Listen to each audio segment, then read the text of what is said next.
তারা যে প্রক্রিয়ায় আগাচ্ছেন, অগ্রসর হচ্ছেন, ওটা আল্লাহ রাসূলের প্রক্রিয়া নয়। আপনি যে প্রক্রিয়া ডাকছেন সেটাও যে আল্লাহ রাসূলের প্রক্রিয়া, সেটা আমরা কিভাবে বুঝবো? নবী করিম সাল্লাল্লাহু আলাইহি ওয়াসাল্লাম তিনি কোন একাডেমিতে লেখাপড়া করেছেন আমি জানতে চাই।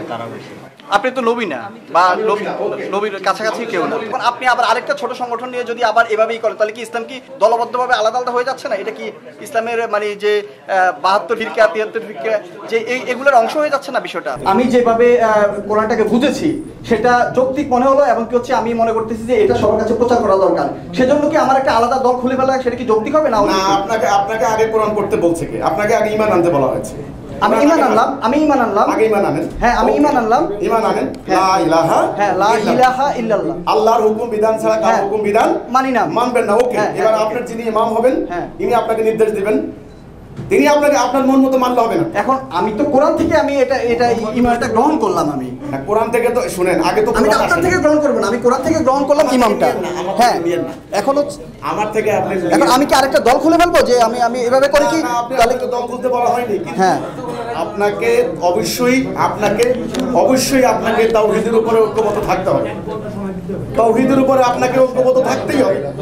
ঠিক আছে, আমার কাছে আমি যুক্তিকে এইটা মনে হলো না কেন ওর কাছে আমি উত্তরটা না দেখছি সবাই অনেকে, যেহেতু সবারই ব্যস্ততা আছে। নিজে বলেন যে আমি একাডেমিক লেখাপড়া করি না। দেখেন নবী করিম সাল্লাল্লাহু আলাইহি ওয়াসাল্লাম, আপনি দেখেন নবী করিম সাল্লাল্লাহু আলাইহি ওয়াসাল্লাম তিনি কোন একাডেমিতে লেখাপড়া করেছেন আমি জানতে চাই। আপনি তো নবী না, বা নবীর কাছাকাছি কেউ না। সে তো ওহী নাজিল হয়েছে নবীর উপর। হ্যাঁ হ্যাঁ, আমি সেটা বলি না। হ্যাঁ হ্যাঁ, নবী কোন একাডেমিতে লেখাপড়া করেছেন সেটা আল্লাহ ওহীর জ্ঞানের মাধ্যমে নবী হচ্ছে এই পাইছে।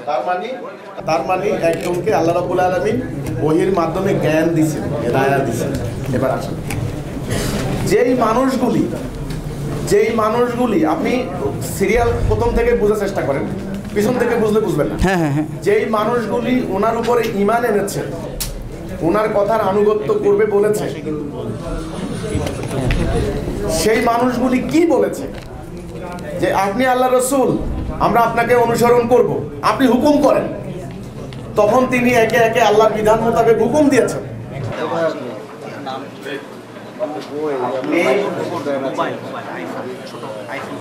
এখন আপনি যদি বলেন আমি আল্লাহর বিধান মানি, আপনার কথা শুনি, তখন যদি আমি আপনাকে আল্লাহর হুকুম মোতাবেক পরিচালিত করতে না পারি, তখন আপনি বলতে পারেন যে আপনার আল্লাহ দ্বীনের কোনো জ্ঞান নেই।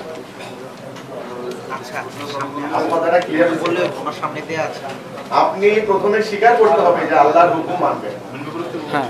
এখন আপনি যদি মনে করেন যে আল্লাহর হুকুম মানবেন, আমার কথা শুনবেন, আমি আপনাকে আল্লাহর হুকুম মোতাবেক ফয়সালা দিতে না পারলে, তখন আপনি আমাকে বলবেন যে আমার কোনো একাডেমিক জ্ঞান নেই।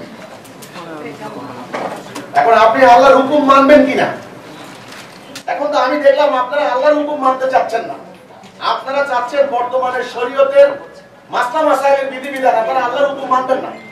আমরা মানলাম, আমরা কোরআন থেকে মানলাম আল্লাহর হুকুম। আল্লাহর হুকুম মানবে বলছেন না? আল্লাহ বলছেন তোমরা ঐক্যবদ্ধ হও। আপনারা ঐক্যবদ্ধ হবেন না, আপনারা বলবেন আপনারা ঐক্যবদ্ধ হলে আমাদের এই সমস্যা, ওই সমস্যা, ওই সমস্যা। তাহলে তো আমাদের কথা তো মানতে হবে।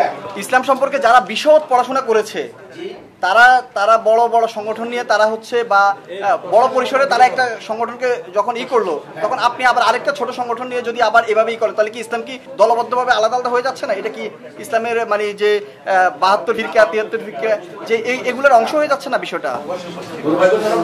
তারা যে ইসলাম প্রতিষ্ঠা করতে চাচ্ছেন, ওনার আকীদা, ওনার কনসেপ্ট আল্লাহ রাসূলের প্রকৃত ইসলাম ছিল না। এখানেই কিন্তু আপনাদের মানতে অনেক কষ্ট হচ্ছে, কারণ তাদের সংখ্যাটা অনেক বড়।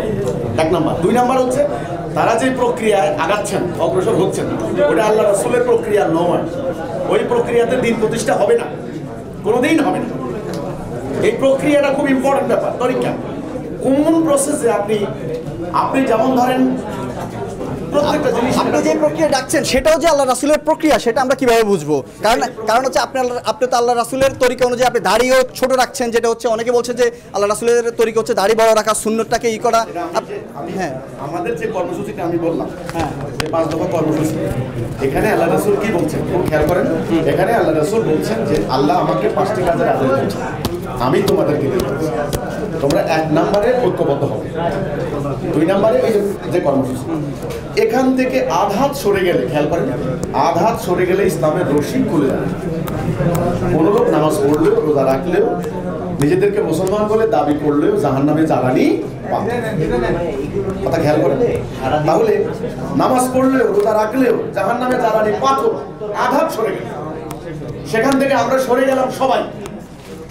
এটা হচ্ছে রাসূলুল্লাহর সে দিন প্রতিষ্ঠার কর্মসূচি। এই কর্মসূচি আমাদেরকে নিতে হবে। দুর্ভাগ্যবশত যারা দিন প্রতিষ্ঠা করতে চাচ্ছেন তারা এই কর্মসূচির মধ্যে নাই। আর আল্লাহ দেওয়া কর্মসূচি না অনুসরণ করলে আমরা আল্লাহর সাহায্য পাবো না।